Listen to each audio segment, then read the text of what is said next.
In the beginning, God created the heavens and the earth. And God said, "Let us make man in our image." The Bible calls him Adam, one man who fathered us all. Now, genetics points to a scientific Adam. Microscopic clues in our DNA link every man on Earth back to one man, one common ancestor. To understand how this could be, we must discover scientific Adam's lost Eden, enter his world, and look him in the eye. At an unexpected crossroads of Bible and biology, we're headed on a search for Adam.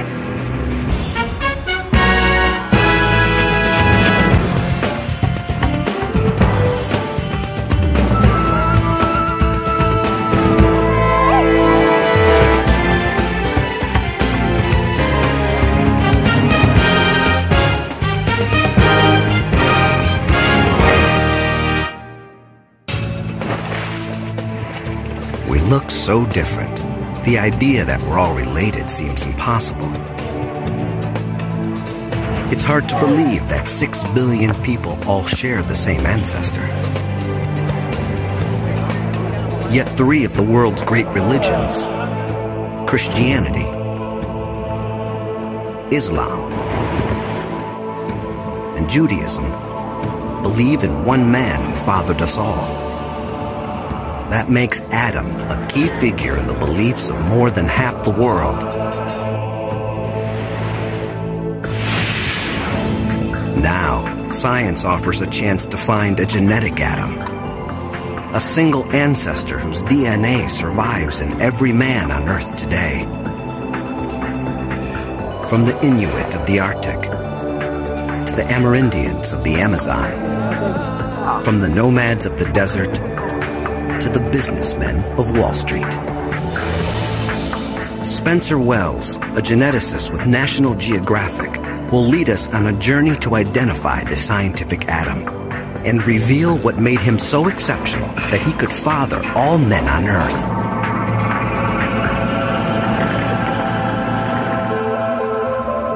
But how do you unravel a chain so many generations long? Chain that leads all the way to the roots of humanity's family tree. I really need a tool, a kind of time machine to allow me to do that, a genetic time machine. Geneticists have developed just such a tool. A way to follow DNA trails deep into the past. Our search for Adam will uncover genetic secrets of an unexpected cast of characters. One of the greatest warriors in history. One of America's founding fathers. Even an Ethiopian prince who claims to be descended from an ancient biblical king. What links these men to scientific Adam? Their DNA. Most of our DNA is a jumble from all our ancestors. It's what makes each of us unique. But there's a section of our genetic code that stays almost constant. The Y chromosome, the special piece of DNA that only men have. It's passed virtually unchanged from father to son, like a family name. The Y chromosome links the men of today with the men who lived in the past. This tiny piece of DNA allows us to travel back in time through humanity's history. These days, we use DNA to test whether a man is the biological father of a child. Could it really link the billions of men alive today back to one ancestor? Wells believes the answer is yes. That the Y chromosome can trace the origins of men from all over the world. From Africa to America, all the branches on the tree join up in one trunk. The Y chromosome links men today back to their common ancestors.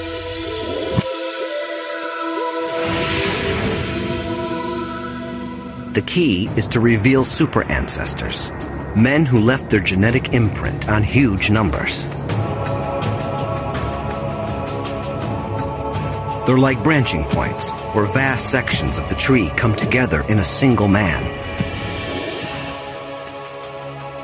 Geneticists can trace them further and further back down the tree to the ultimate super ancestor, Scientific Adam. Our search starts in an unlikely place. With a super ancestor who passed his DNA to millions. He left such a vast legacy, Wells thinks he can trace it in a bar in San Francisco. The Bayview Boat Club is a watering hole for a group of Mongolian immigrants. These men have an outrageous claim. They think they're descendant from the great Mongol emperor, Genghis Khan. Yeah. So how many people in Mongolia really believe that they're related to Genghis Khan? Every single person in the country? Every single person. There are, what, 10 million people living in It seems preposterous, as if everyone in America believed they were descended from George Washington. But if there's any truth to their claim, these men will link back to a common ancestor who lived generations ago. The first step on our journey back toward Adam. So you guys interested in finding out if you could be related to Genghis Khan himself? Yeah, let's go. Okay, and then I'll pass. Tapping the power of DNA starts with a basic tool. They're sterile, by the way, which is kind of like a glorified toothbrush. Pull it out of the container. Just like that. Just a few cheek cells, and Wells can unlock secrets from our genetic past. With a simple swipe, Wells hopes to trace these men all the way back to a famous warrior who lived 800 years ago and thousands of miles away.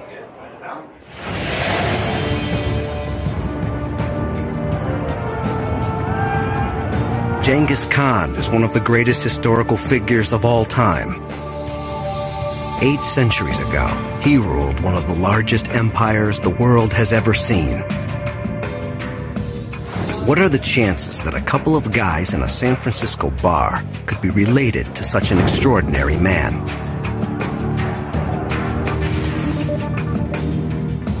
Machines analyze the Mongolians' DNA, looking for traces on the Y chromosome that could link them to Genghis Khan. The odds against finding a connection seem astronomical. Hey, guys. But Wells has some surprising news. We've got the results. He's found evidence that 2 of these men are related to Genghis Khan. Now, these are your results. Saranjorj Dembarel. And Batur Tumar. All right. What makes Wells think that these men link back to Genghis Khan himself? He's never met them before. He doesn't have their family trees. And he doesn't have Genghis Khan's DNA. But Wells believes the Y chromosome can confirm the link. Most of the time, the Y chromosome is passed unchanged from father to son, like a last name. But sometimes little differences creep in. Like the spelling of a family name changing over time. Every so often, a harmless mutation appears on one man's Y chromosome.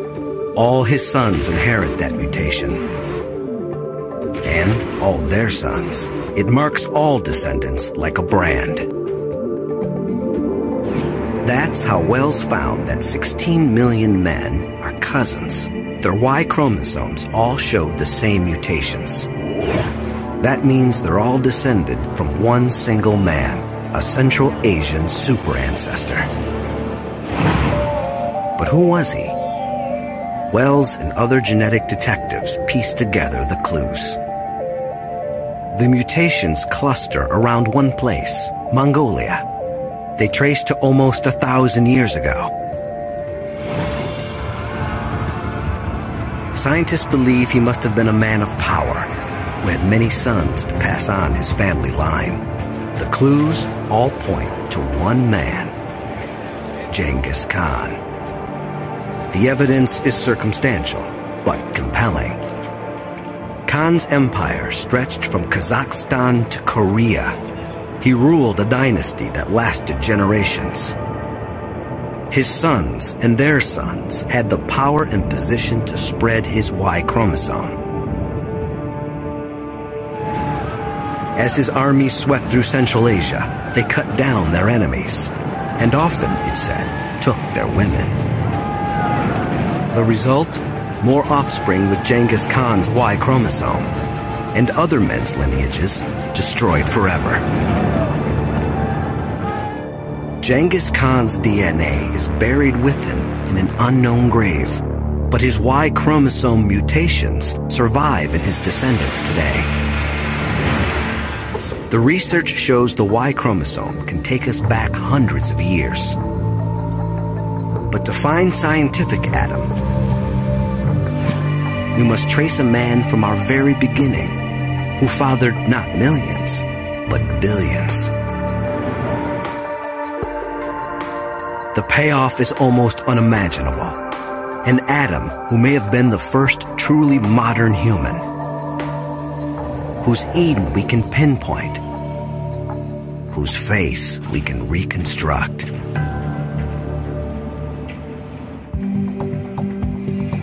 This is a scientific quest, yet the idea behind our search was first written down in a document of faith, the Bible. Thousands of years before genetics, the book of Genesis tells of one man who fathered us all. The Bible gives no physical description of Adam, saying only that he's created out of dust in God's image. Adam's rib provides the raw material for the first woman, Eve. God gives them a home, the Garden of Eden. But soon, tempted by a serpent, Adam and Eve eat from the tree of knowledge and are cast out of paradise. Adam and Eve have children, and according to the Bible, this one family has grown to include everyone on earth today. The New Testament's Gospel of Luke lays out Adam's family tree, generation by generation. But what if we tested someone today who claims to be linked to that lineage? Most of the people the Bible places on Adam's family tree have disappeared without a trace. Yet one stands out as a significant historical figure, Solomon, the third king of Israel. Even today, there are people who claim to be directly descended from Solomon, the Ethiopian royal family. It seems far-fetched. The Jerusalem of Solomon is 1,500 miles from Ethiopia. But the Ethiopians claim to have an extraordinary piece of physical evidence that ties them to the Holy Land.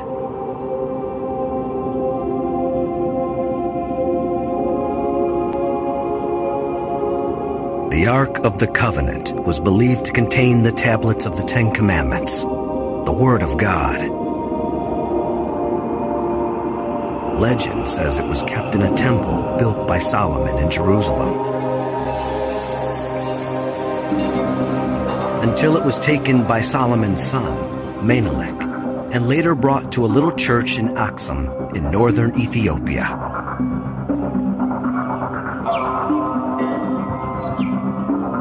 Today, the Ethiopian royal family claims direct descent from Menelik, and so from Solomon. If that's true, their family tree connects directly to the biblical lineage of Adam. To test that lineage, we'll need a royal who will cooperate.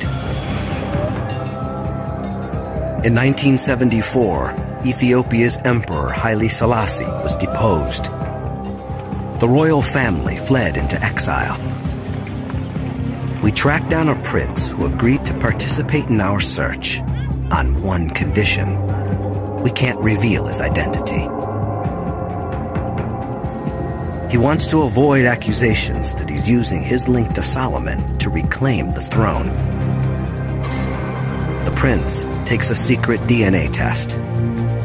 A few tiny cheek cells transport us deep into the past. The DNA can reveal where the prince's ancestors came from. Could it link him to Solomon? The results are tantalizing. The prince's Y chromosome mutations do lend support to his claim. They point to Middle Eastern ancestry, but it's not definitive proof. With Genghis Khan, we had 16 million men pointing to one man. With Solomon, we may have one Ethiopian prince.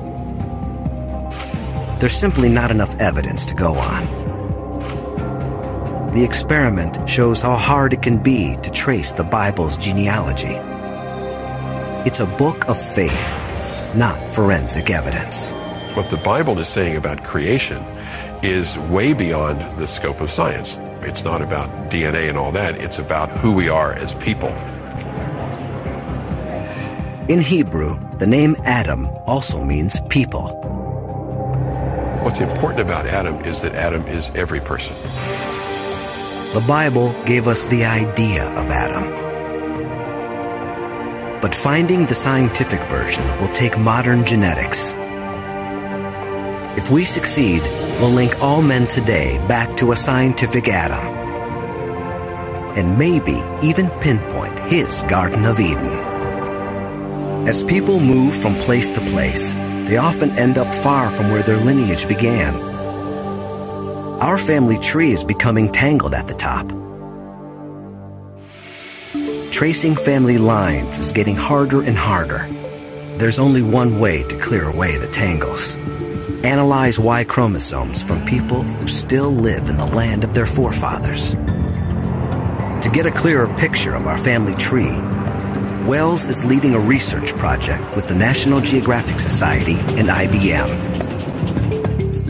It's called the Genographic Project. It's a massive undertaking. It will take years. But when he's done, Wells will be able to tell where anyone in the world comes from. Wells and his colleagues have crisscrossed the globe in search of DNA samples. From Aborigines in Australia to tribesmen in South America. They've journeyed from Central Asia to South Africa to Siberia. Wells can already tell a lot about someone's origins just using their Y chromosome. And he thinks he's found something unexpected in the background of one of America's most famous figures. The third president, Thomas Jefferson. Research on Jefferson's Y has already given us one huge surprise. It had long been suspected that Jefferson fathered children by his slave, Sally Hemings. A 1998 study used the Y chromosome to prove that it was almost certainly true. It showed that this white man apparently had black descendants. Now, Wells believes he's discovered something about Jefferson that no one suspected. A discovery not about his descendants, but about his ancestors. And it could take us a big step toward Adam.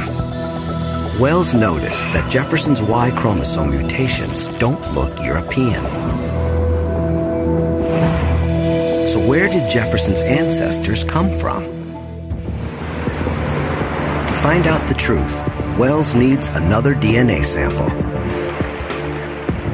The trail leads to rural Virginia.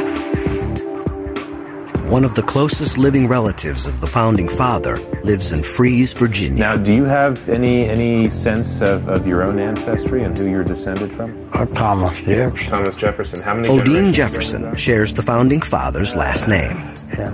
He also inherited his Y chromosome. It's not going to hurt, and you rub it on the inside of your cheek.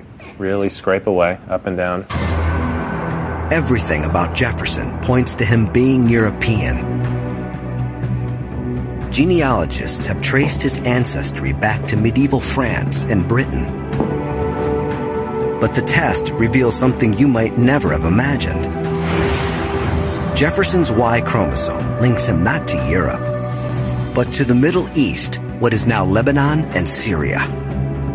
This is the best guess. A direct ancestor who lived in a land that no longer exists, called Phoenicia. The Bible calls it Canaan.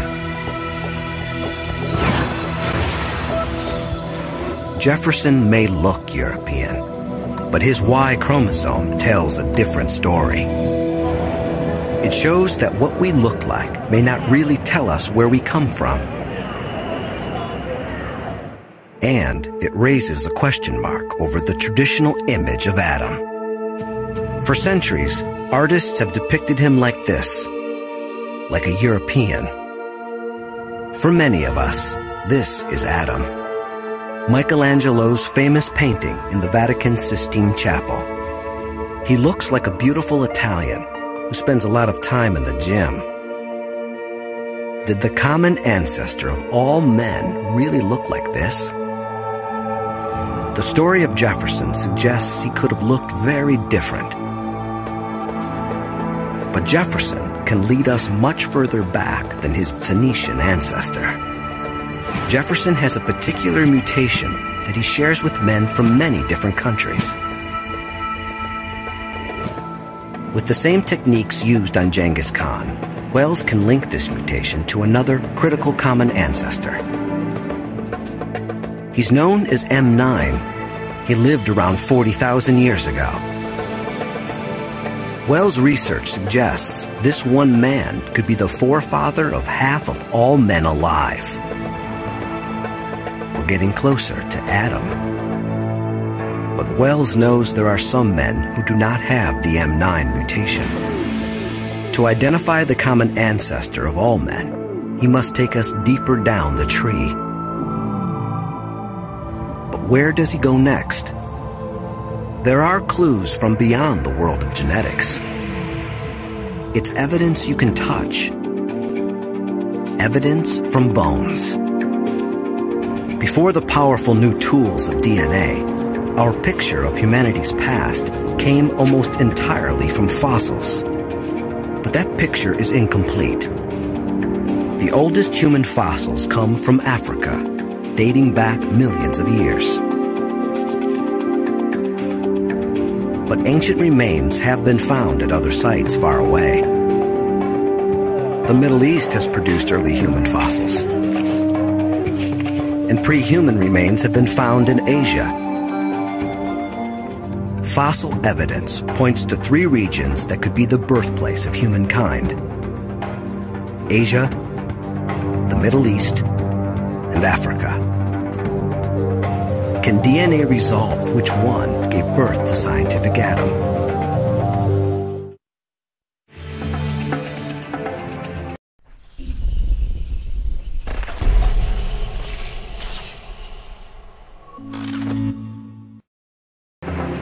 Wells wants to find a place where people from all 3 regions intersect. A study of historical trading routes offers a likely candidate.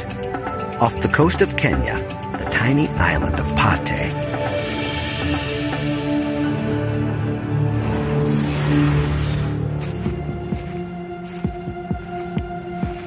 A mysterious place, with clues that seem out of place in Africa.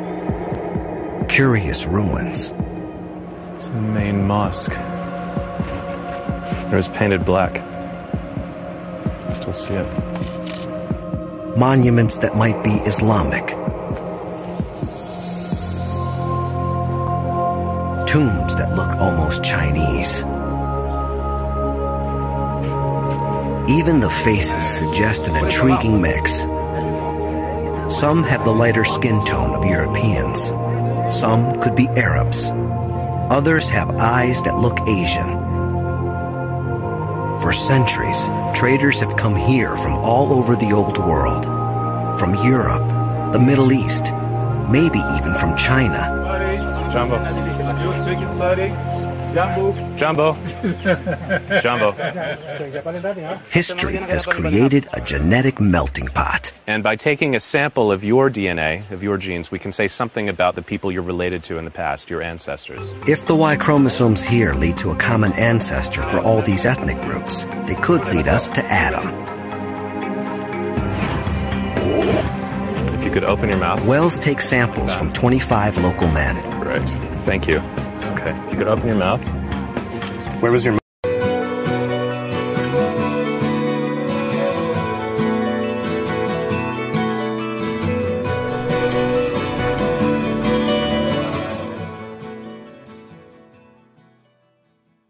Motherborn? See you. DNA analysis proves there are men on Pate from all over the place.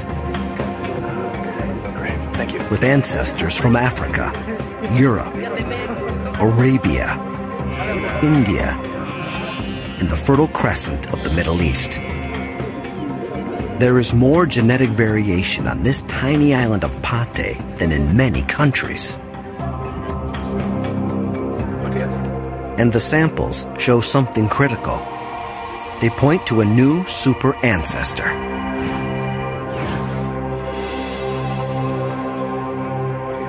Even though the Y chromosomes come from all over the world, they almost all have something in common. A particular mutation that scientists call M168. In fact, men all over the planet share this mutation. Genghis Khan and the San Francisco Mongolians have it. Thomas Jefferson has it. Wells himself has it. Nearly 3 billion men share this mutation. And it means they're all descended from one man. It's a staggering thought. Genghis Khan could have fathered millions, but the man who first had this genetic mutation had billions of descendants. We're near the bottom of the tree. Could this man, M168, be Adam? There's only one problem. On the Kenyan island of Pate, Spencer Wells found one man who doesn't fit.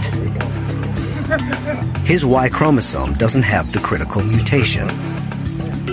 It's a crucial clue. And he's not the only one. There are others who are not descended from M168. So he can't be Adam. M168 is far down the tree, but not its base. And the Y chromosome from the odd man out on Pate gives us the final piece of our puzzle. The man's lineage originates in East or South Africa. Comparing this Y chromosome to thousands of men from all over the world reveals a critical discovery.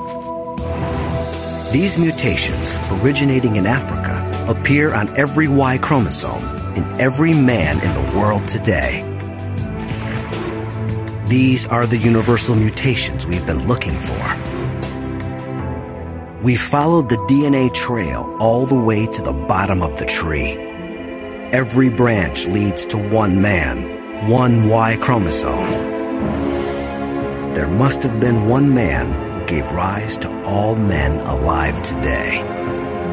He is the ultimate super ancestor.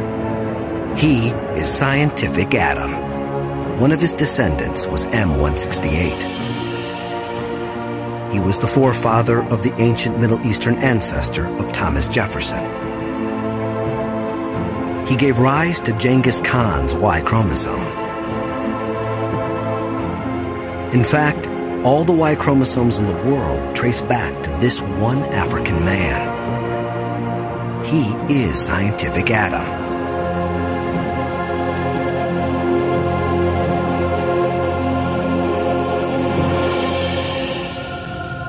Wells believes the pattern of African Y chromosomes puts his birthplace somewhere in the Great Rift Valley region of East Africa, perhaps Tanzania or Ethiopia. He thinks this is Scientific Adam's homeland, his Garden of Eden.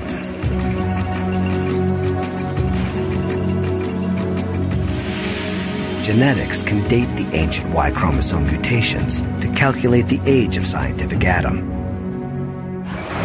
Wells believes he was born around 60,000 years ago. It sounds ancient, but it means our search for a common ancestor has not led us all the way back to a time of ape men, or even to primitive beings like Homo erectus. Compared to the billions of years of human evolution, we've found Adam in the recent past.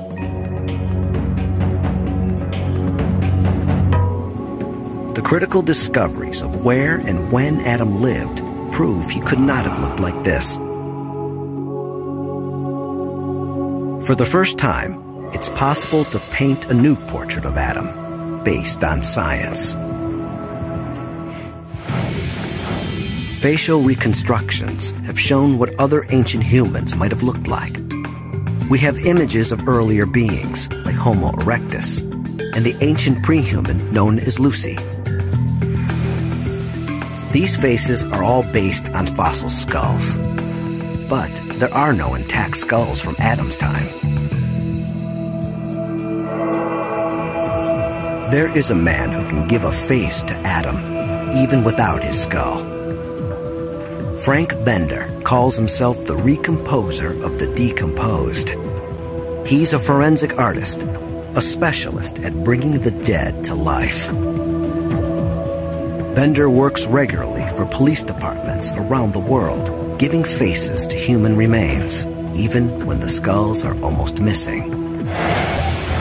Adam's skull is missing, but Bender will base his reconstruction on the closest skull he can find. And that brings him to the American Museum of Natural History in New York City. Gary Sawyer is an expert on reconstructing prehistoric faces. He believes this skull, found at a site called Kafza, is a good basis for Adam. Because he combines modern features with still some archaic features in a lower forehead or frontal and good-sized brow ridges. The Kafza skull is about 100,000 years old. Adam's skull would be much more modern. Bender will have to estimate what thousands of years of evolution would have done to Kafza man's appearance. First, he uses his forensic skills to figure out what Kafza man looked like. Wow, that came out. Must flew perfect. Bender can determine his features from the structure of his skull. The shape of the cheekbones, the line of the jaw, the width of the nose, the size of the chin.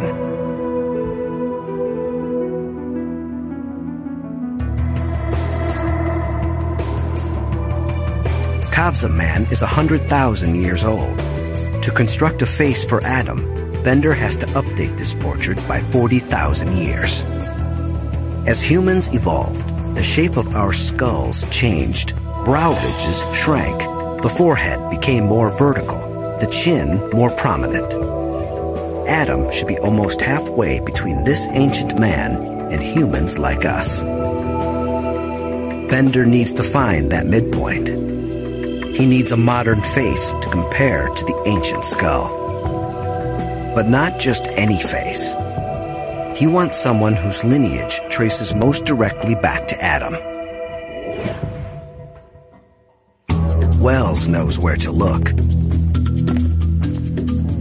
In East Africa is a little-known tribe called the Hadzabe. Spencer, Fano. Their DNA links them almost straight back to Adam. They give us a glimpse into his world. And they point to what Adam could have looked like.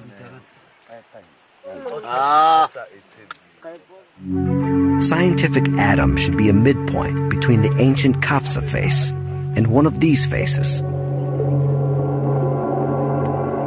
Like the Hadza chief Julius Hendaya Ne M'me. But how do you blend the two? To do this accurately, Bender turns to technology developed for security applications like anti-terrorism.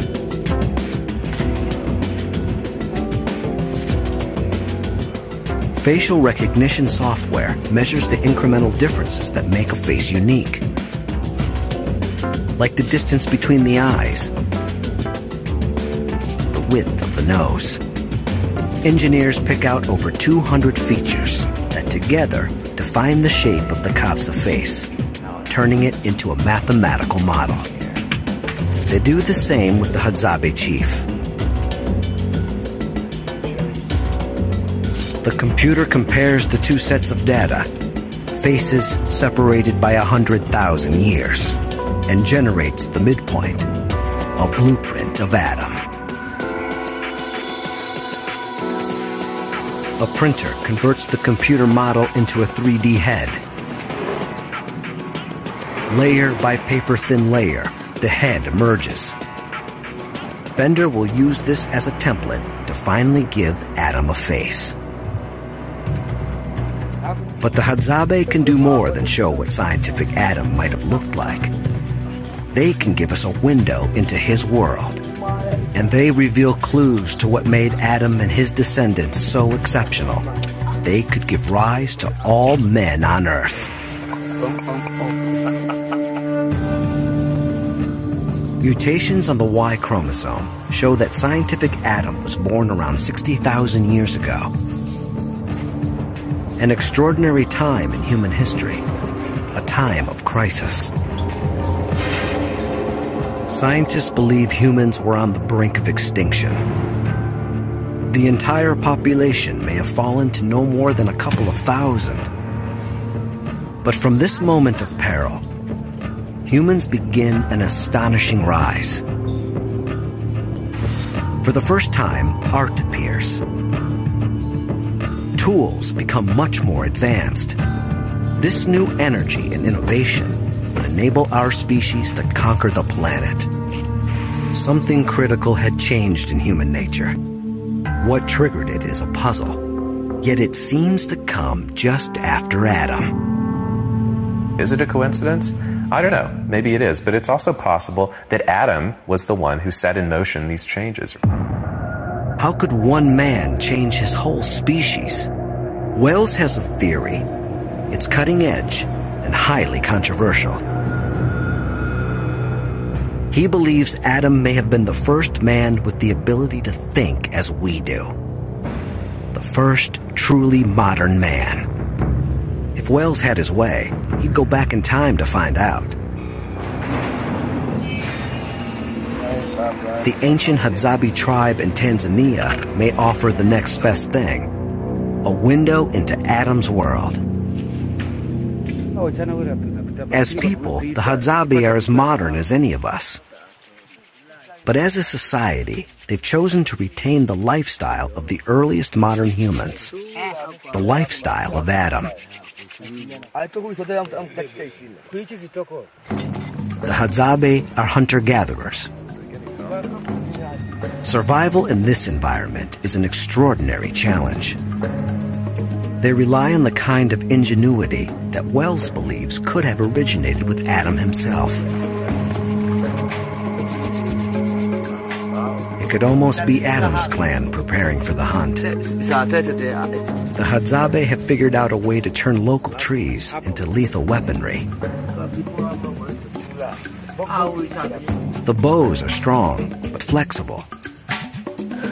Fire straightens the arrow shafts. They look simple, but when they appeared, they were revolutionary. Weapons that kill at a distance, deadly accurate. The Hadzabe set out, just as Adam and his sons may have done, to pit their weapons and their brains against their prey.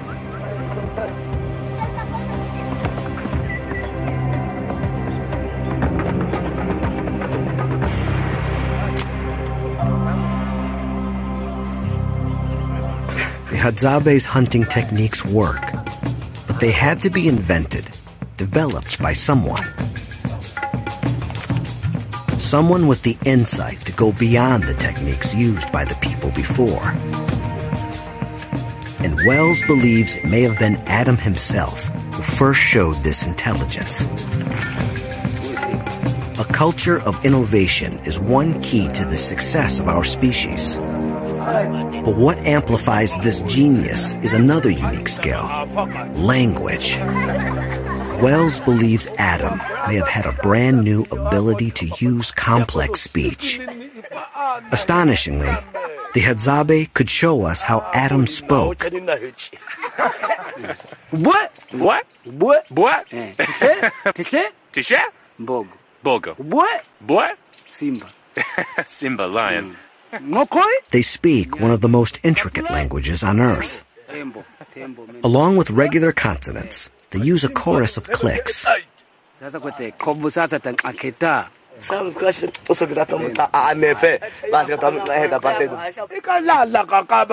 Their speech is far more complicated than most modern languages, and that suggests it's been around for much longer.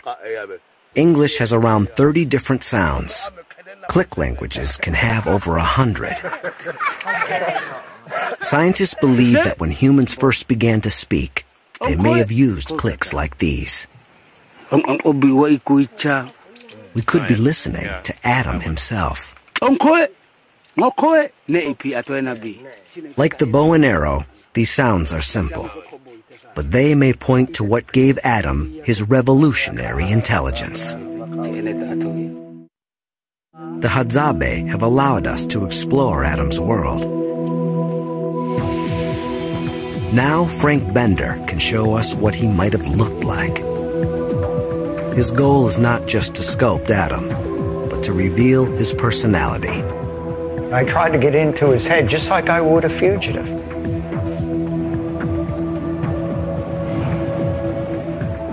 Intuition is the binder between art and science. It's the part that pulls it all together and gives it that life, that spark.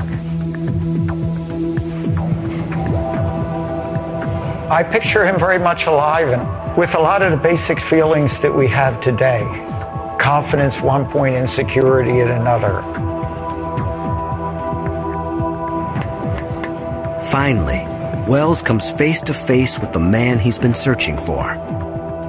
A new portrait of the common ancestor of every man today. Adam.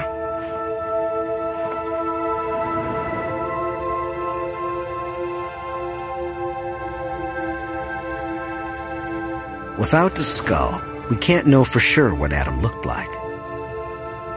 But a combination of genetic evidence, Bender's forensic skills, and cutting-edge computer software suggests he looks something like this.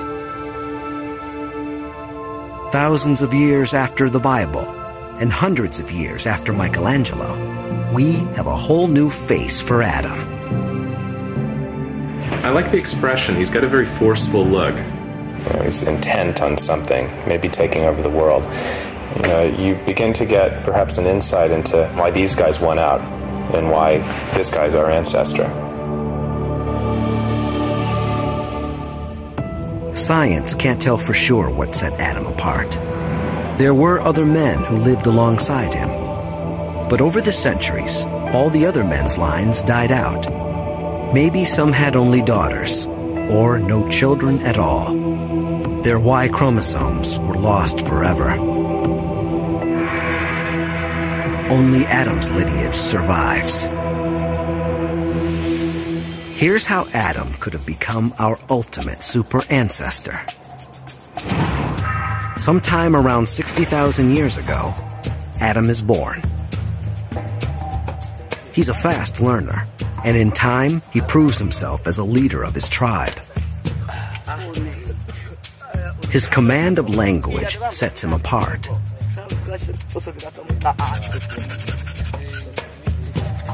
Perhaps he invents new and more lethal weapons, or takes charge of the hunts, devising new strategies.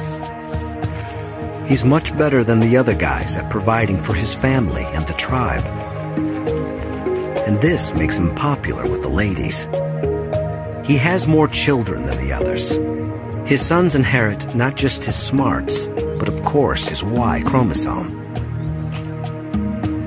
Like Genghis Khan and his sons, Adam's Y chromosome begins to spread through the population, and Adam's intelligence gives his sons the ability to leave Africa and populate the world. Around 50,000 years ago, we start to expand out of Africa. Some populations start to leave around that time, and very rapidly they reach places as far afield as Australia, perhaps within a couple of thousand years. A couple of thousand years is like the blink of an eye.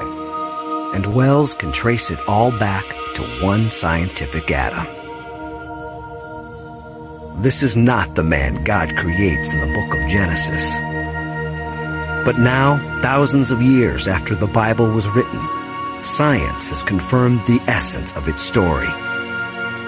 There was one man whose DNA survives in every man on Earth today. His Garden of Eden was likely East Africa. Other humans came before him, but only after him did we become truly modern. Scientific Adam unites all men today. From Bono to Nelson Mandela. From Tiger Woods to David Beckham. From Osama bin Laden to the Dalai Lama. Effectively, we're all members of an extended family. We're all really cousins. And some believe that's the message of Genesis, too. Adam represents all of us, and that's what makes him important. Not Adam individually, but the fact that Adam is every individual. We are all Adam. In finding scientific Adam, the Y chromosome has not just united all men. It has found common ground between the worlds of science and faith.